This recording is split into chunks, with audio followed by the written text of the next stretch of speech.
खबर यह है कि यूनिसेफ रिपोर्ट के मुताबिक 2024 में पाकिस्तान भर के 34 अजला से पोलियो के 74 केसेस रिपोर्ट हुए, जो 2023 में सिर्फ 6 थे।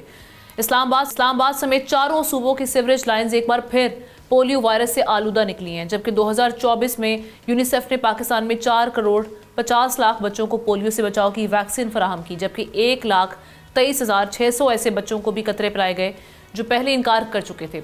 पंजाब और सिंध में 97%, खैबर पख्तूनख्वा में 98%, बलूचिस्तान में 97%, आज़ाद कश्मीर में 98%, गिलगित बल्तिस्तान और इस्लामाबाद में 100% बच्चों को पोलियो वैक्सीन दी गई। लेकिन इसके बावजूद पाकिस्तान उन चंद ममालिक में शामिल है जहां पोलियो अब भी मौजूद है। दुनिया में पोलियो सिर्फ 2 ममालिक पाकिस्तान और अफगानिस्तान में बाकी रह गया है। ऐसे में सवाल ये कि बार बार की हम देख रहे हैं कि जो कौमी मुहिम है इस हवाले से और आलमी ताउन के बावजूद पोलियो का मुकम्मल खात्मा क्यों नहीं हो पा रहा, इसी पर बात करने इनवाइट किया है spokesperson Pakistan polio eradication programme Ziaur Rahman साहब हमारे साथ मौजूद हैं। Thank you so much Zia साहब। आप क्या समझते हैं, ये कितना कंसर्निंग है? तमाम हम देख रहे हैं कि सूबों में इसके हवाले से जो अभी मामला चल रहे हैं और ये बताया जा रहा है कि वहाँ पर भी ये पोलियो वायरस की तस्दीक हुई है, वहाँ पर पोलियो वायरस के नमूने मिले हैं।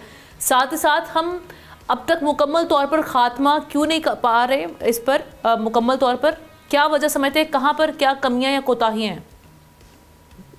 जी बहुत शुक्रिया। जैसे आपने पहले बताया कि जो परसेंटेज